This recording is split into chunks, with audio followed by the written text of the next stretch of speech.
pretty much have the bumper off, as you can see, the gap. I took the front cover, pretty much all that. But come to find out, there's 2 bolts down there holding on to that frame that are stripped. They don't look stripped from here, but you can tell it's kind of stripped. So yeah, I'm probably just gonna cut the bumper.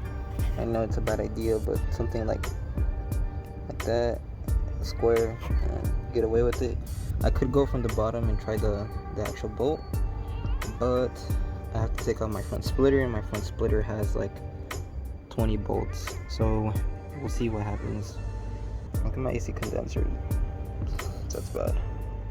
But yeah, so I think that's what I'm gonna do, just cut it and figure out another way how to tighten it back down there after I put the cooler on. So I was thinking maybe I just take off the latch, because I tried cutting it down there. Can you see it? Down there, I think I'm doing pretty okay. It doesn't focus, but it's getting really thick right there.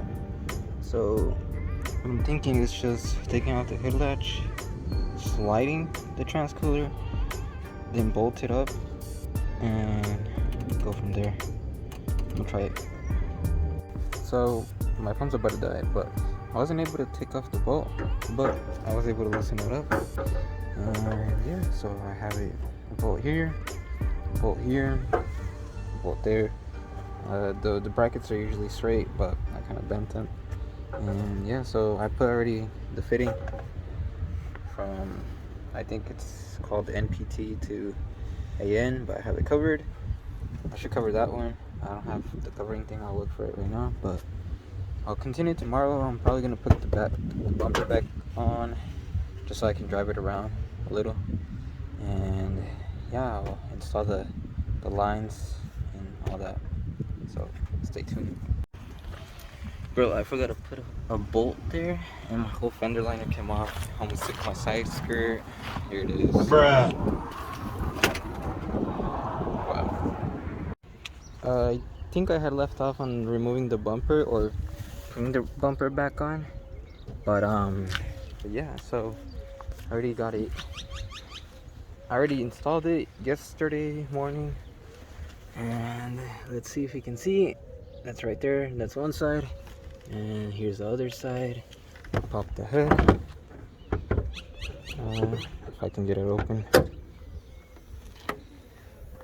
And they're down there. Yeah, I know, zip ties. But yeah, so far so good. Yesterday, I let it run for maybe like, I don't know, 30 minutes idling.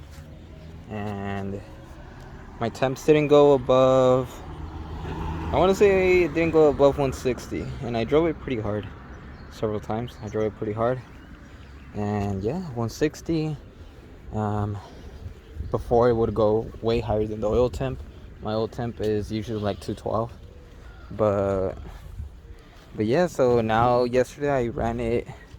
I drove maybe like 20 miles here and there, and it didn't go above like 150. That was at night. So hoping maybe driving up to San Diego or something like that, it'll be 160, 170, 180. Even if it's 180, I should be fine. But I don't think you could kind of see it there. Can you see it? I don't think you can see it. Well, if I turn up the brightness, yeah. But yeah, you could kind of see it. So I'll keep you guys updated with it. I'll be installing new rotors. Can you see? I don't think you can see from here. But yeah, I'll be installing the new rotors, the drill insulated by R1 Concepts. I got sponsored by them. And yeah, I already have the unboxing video and everything. I just need to install them. But the car's been really dirty. I'm gonna ceramic coat my wheels. I'm gonna first polish them because they have a little bit of scratches and swirls. But overall, really good quality of those rotors. And also the transcooler, it's a Tru-cool 40K something so on. And so we're, like I've been saying, it works perfectly, and driven it hard. Haven't driven it for that long, but as what I've seen, it works pretty good.